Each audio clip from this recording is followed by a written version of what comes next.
Our Ethereum ETF doubled in 4 short months.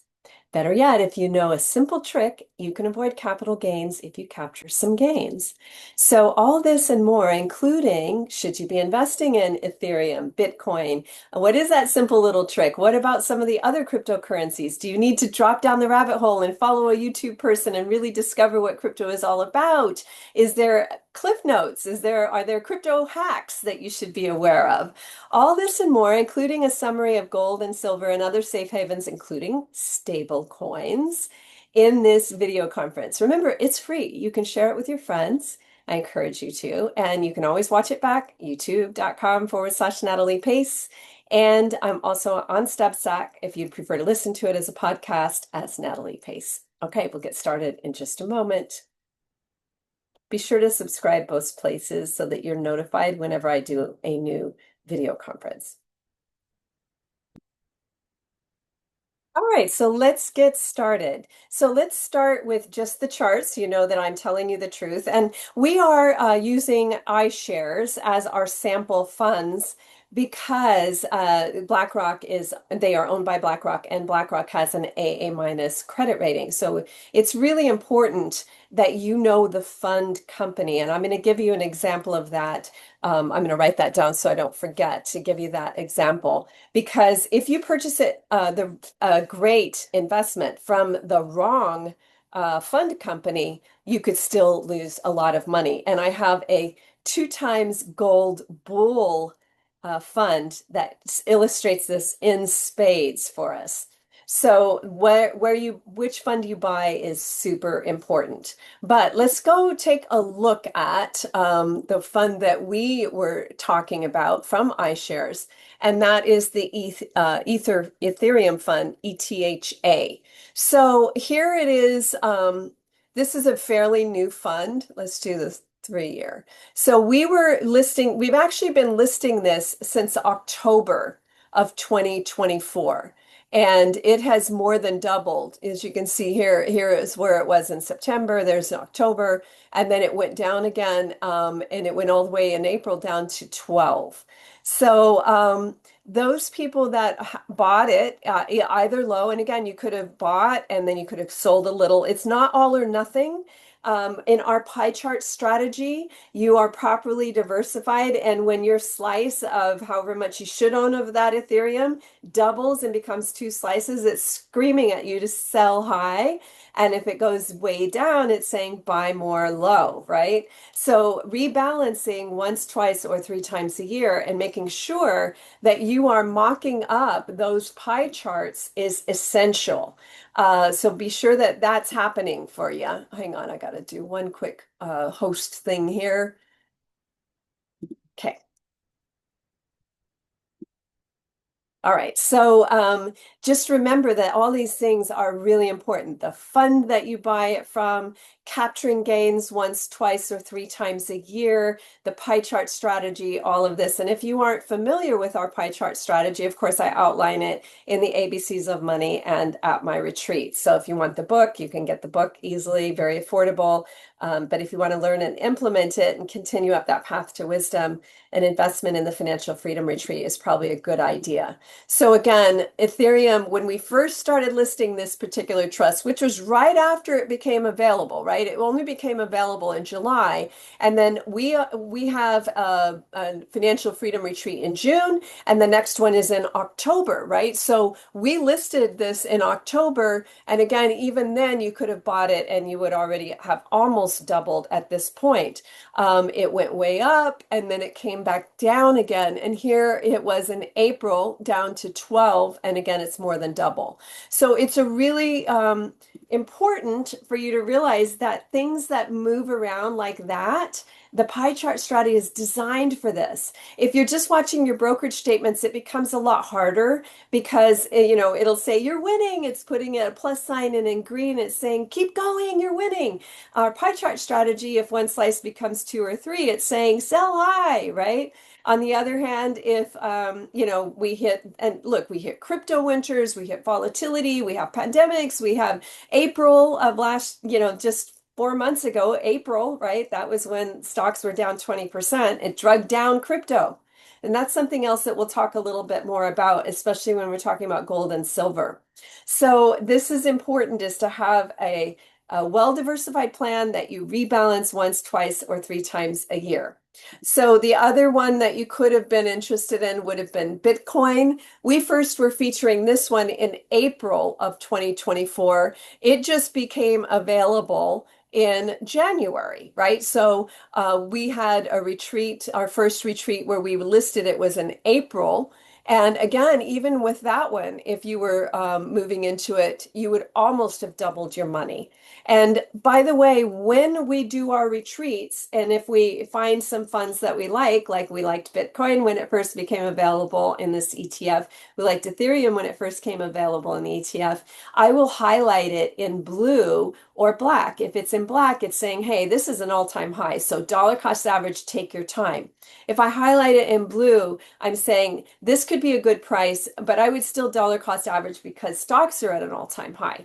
Now, that would mean instead of over that 2 year period, maybe you have a 1 year period that you're doing it, which would have had you fully funded in both of these by now. So let's keep moving on.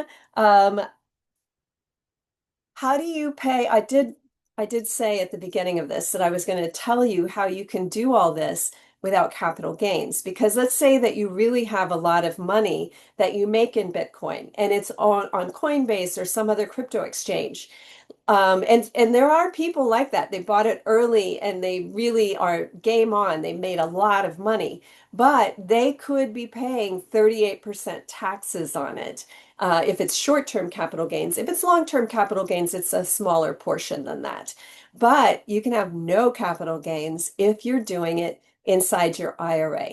Now, that's difficult because it used to be that there were only a couple of brokerages that let you buy cryptos and probably just these two big ones in your IRA. But now with these funds, you can actually buy them.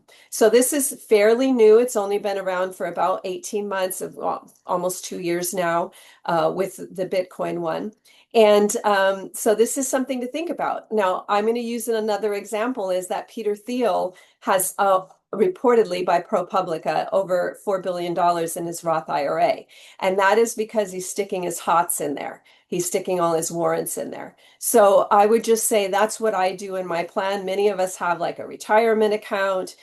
We don't have many options there. We definitely do not have a crypto option there. But you should also think about a health savings account. We talk about that at the retreat. By the way, many people could be saving thousands, if not tens of thousands of dollars with that one simple little trick.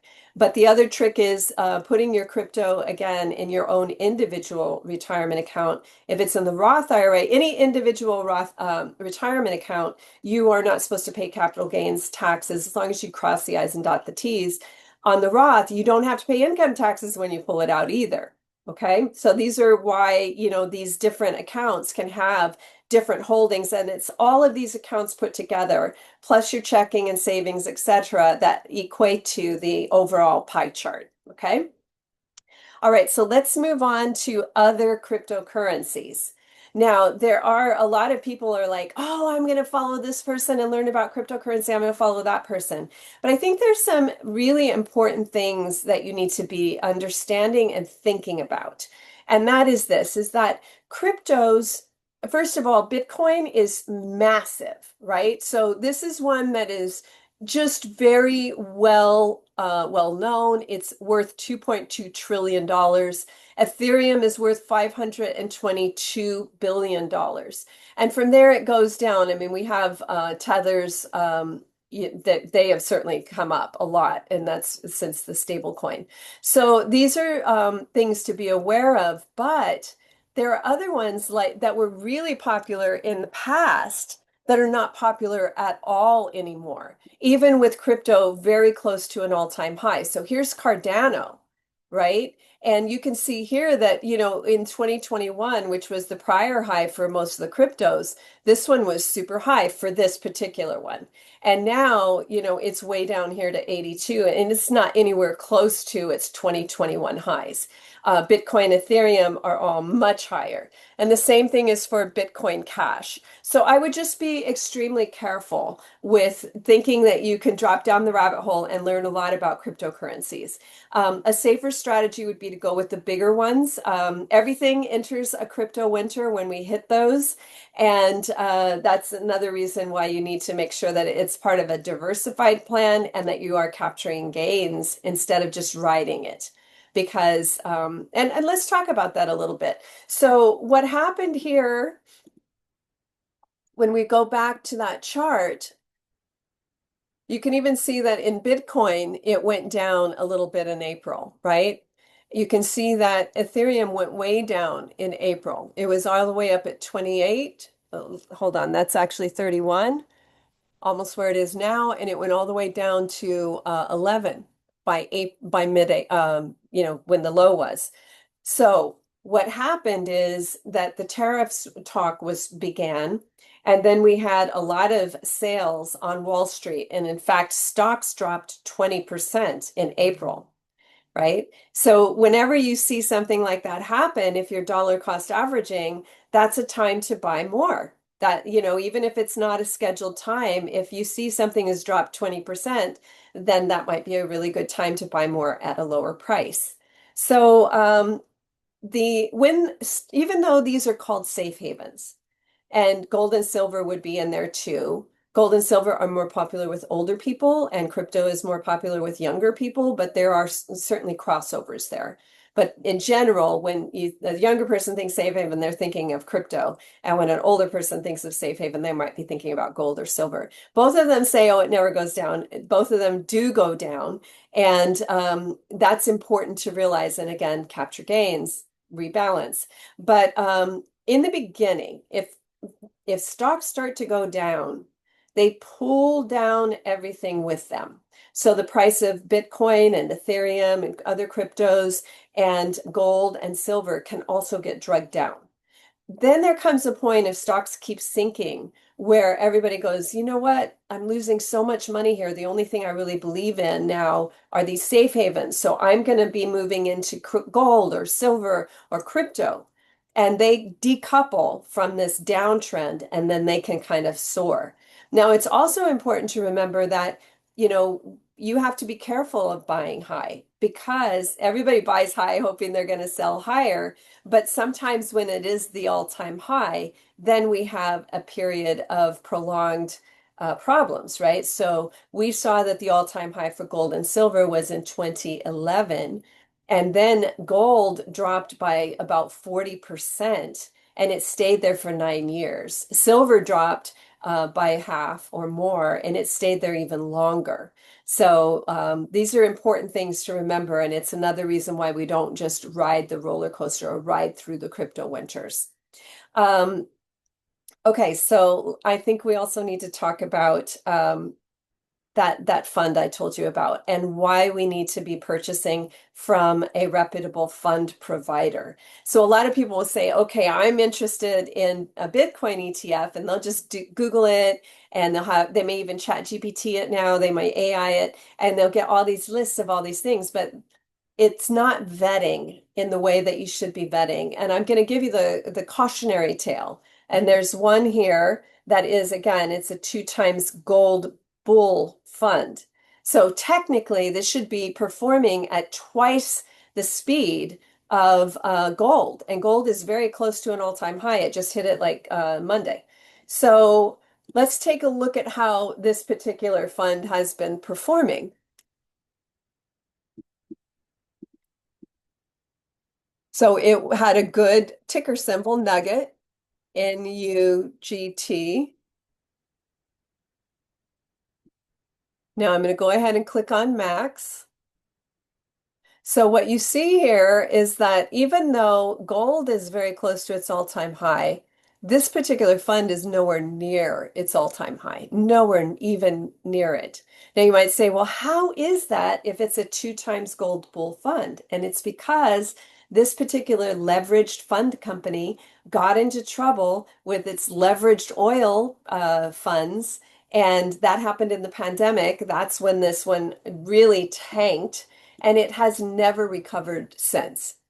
So you can see here that this was right. It started its drop, but in the pandemic, it went down and it never came back.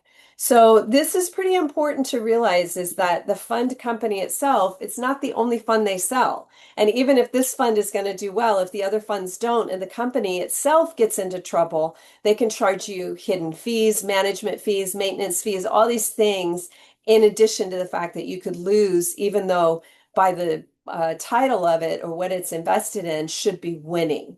And again, Nugget is a really good example of that.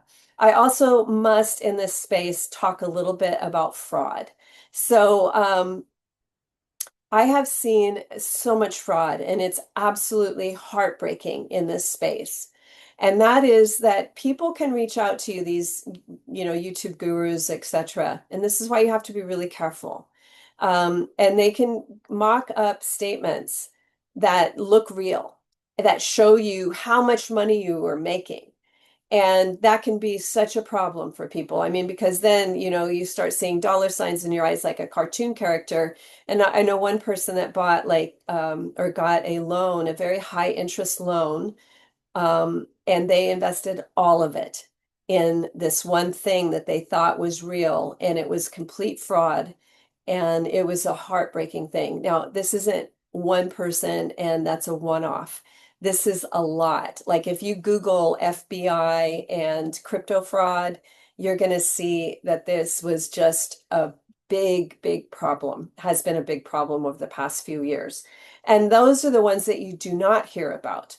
There are ones that you do hear about. So we did, those of you that remember, and we're going to go move into stable coins in a moment too, but you might remember FTX, right? And so FTX was a crypto exchange that went under, and of course took down some very famous celebrities with them. And a lot of people as well lost a lot of money. Now, when you start getting your money back or clawing it back, you don't get all the money that you think you made in terms of income or gains or anything like that. Oftentimes, you're lucky if you get your investment back. You're lucky if you get your investment back. And that's going to take me into stable coins because a lot of people are like, oh, this is great. I love these stable coins. And some of them are giving an income, right? And what I would say is there are a few things that you need to know about. First off, there has been a stable coin that collapsed and investors lost pretty much everything. There's been another one that went into a crisis and broke the buck. They did come back, but the Treasury Department made a special exception that they're not supposed to make. And if we have a lot of these happening, it's not going to be able to make that kind of exception. So I think it's important for people to understand that stable coins are not FDIC insured. Oftentimes, the income that they're offering you is not higher than an FDIC insured CD or a treasury bill. And it is only backed by the company, not at all federally insured. Now, sometimes these stable coins are tricky, and in their marketing, they will say that they are, and they are supposed to, that their coin is pegged by treasuries or deposits, etc. And it has to be one to one. But what they're not necessarily, and then they might say, and that they're pegged to treasuries. I saw this once.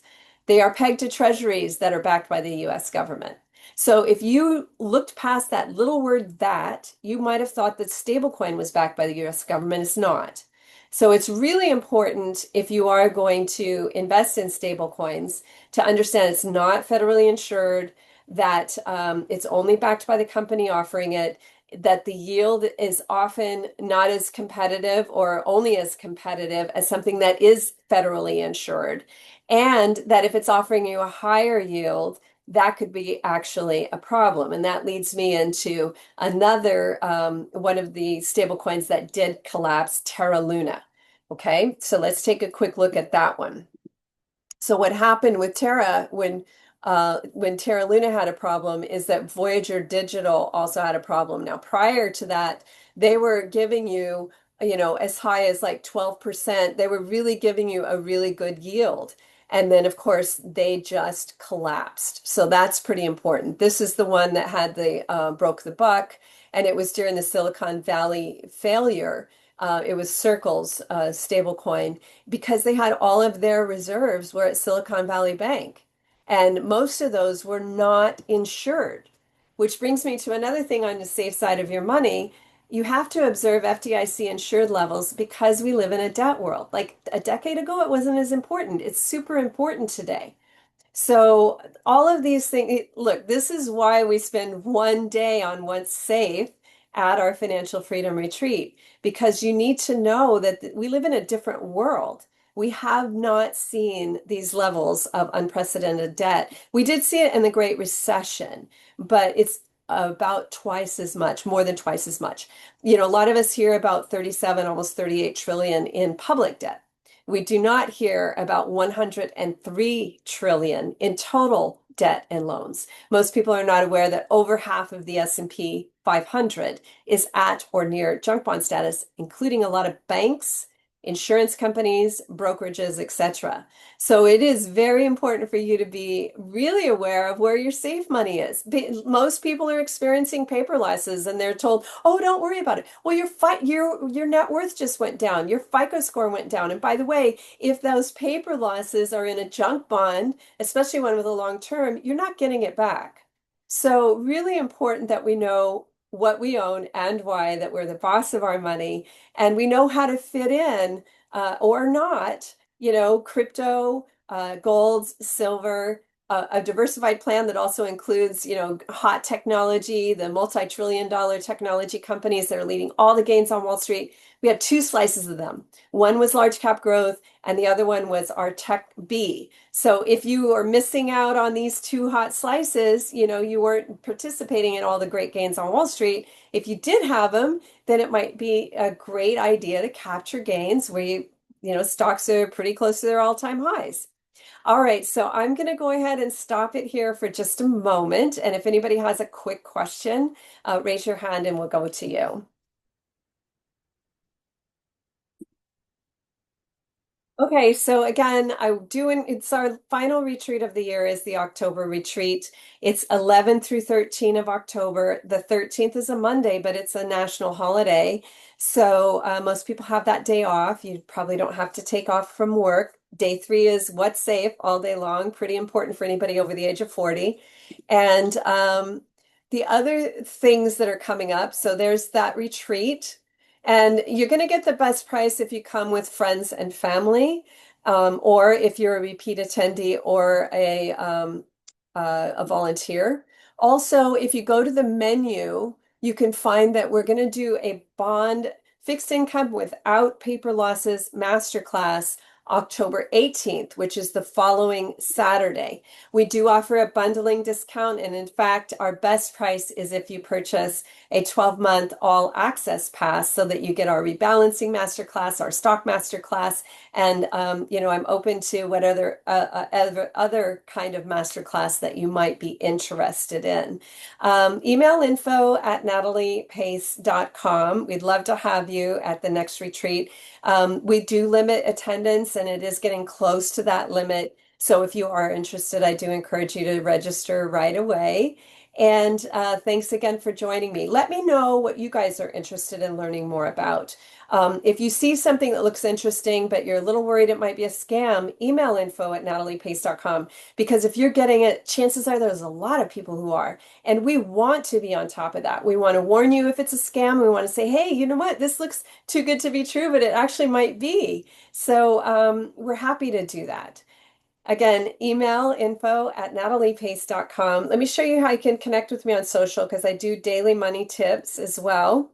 If you go to nataliepace.com, you can see under my picture there's Facebook, X, Instagram, LinkedIn, email, podcast, and YouTube. All right, so thanks again for joining me. And again, I will be posting this on YouTube and Substack so you can watch it back. Goodbye now.